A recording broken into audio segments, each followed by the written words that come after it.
Lumière aujourd'hui sur la maison de la Vache qui rit à Lons-le-Saunier, qui ravive la mémoire de la célèbre marque créée par le groupe Bell au travers d'une collection unique. Bâtie sur le même site où est née la marque en 1921, au 25 rue Richebourg à Lons-le-Saunier, la maison de la Vache qui rit propose à tout moment de l'année de nombreuses animations que l'on découvre avec Anne-Cécile Nicolet, responsable des collections de la maison de la Vache qui rit. Bonjour.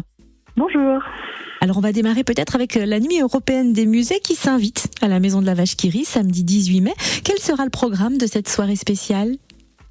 Alors pour cette 20e édition de la Nuit des musées, la Maison de la Vache qui rit va célébrer les 100 ans de la portion, qui est un élément signature du savoir-faire de Bell et de la Vache qui rit. Donc en plus de l'ouverture gratuite du site qui sera de 18h à 22h, nous proposerons toutes les demi-heures une visite thématique pour tout savoir sur cette petite portion qui a rencontré un grand succès. Et nous allons aussi proposer des dégustations de bouchées autour des saveurs du monde qui sont développées par Patrick Belin, un chef avec qui nous travaillons régulièrement pour les ateliers cuisine. Donc une belle soirée en perspective. Il y a quelques années, la maison de la Vache qui rit a lancé une épreuve cycliste, la cyclo-sportive de la Vache qui rit, dont la 4e édition va se dérouler samedi 25 et dimanche 26 mai. Au départ de Lons-le-Saunier avec un parrain de renom. De qui s'agit-il et comment va se dérouler cette épreuve cycliste ? Effectivement, pour la 4e année, Laurent Jalabert est une nouvelle fois fidèle au poste en tant que parrain de la cyclosportive de la Vache qui rit. Alors pour l'édition, effectivement, la cyclosportive, c'est une épreuve qui est accessible à tous à partir de 16 ans, qui n'a pour tous les niveaux, puisque sur ce week-end, nous avons des parcours gravel le samedi, donc 35, 62, 101 km, et des parcours route le dimanche, donc 35, 80, 112 et 156 km, vraiment pour toutes les statures. Et pour la 2e année consécutive, la Maison de la Vache qui rit propose une course familiale de 4 km dans Lons-le-Saunier, qui va comporter 2 arrêts.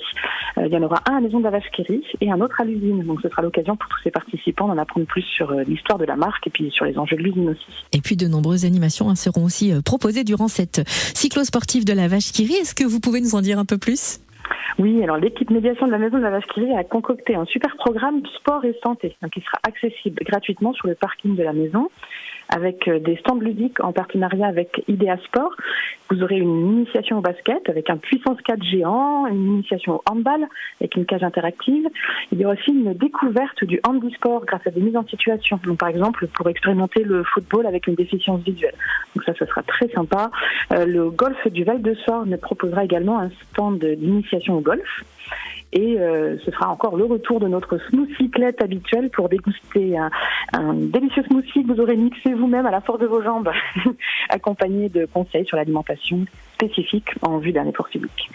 Et d'ailleurs, en avant-première, lors de cette journée d'animation, le samedi sera présenté le véhicule Vache qui rit pour le grand retour de la Vache qui rit sur la caravane du Tour de France masculin et féminin. La cyclosportive de la Vache qui rit, c'est donc les 25 et 26 mai. Durant ce même week-end, la maison de la Vache qui rit accueillera une nouvelle exposition temporaire pour fêter ses 15 ans d'existence.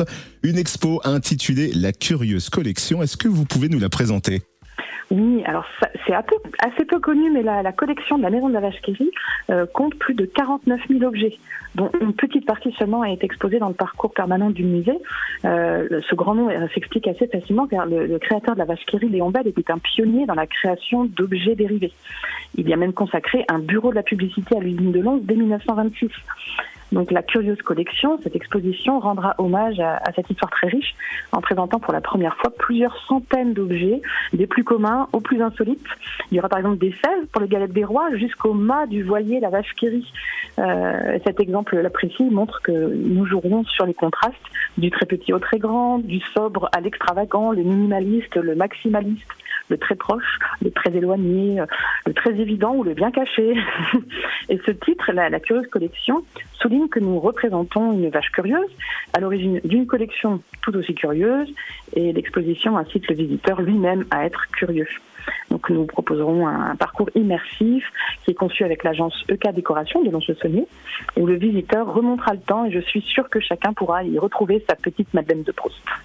Et on va vous demander aussi, puisque vous avez de nombreuses animations encore qui vont se poursuivre jusqu'à l'été, où est-ce qu'on peut retrouver le programme complet des animations de la Maison de la Vache qui rit ?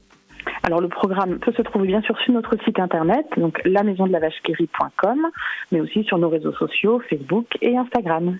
Merci en tout cas pour toutes ces précisions. Anne-Cécile Nicolet, responsable des collections de la Maison de la Vache qui rit à Lons-le-Saunier.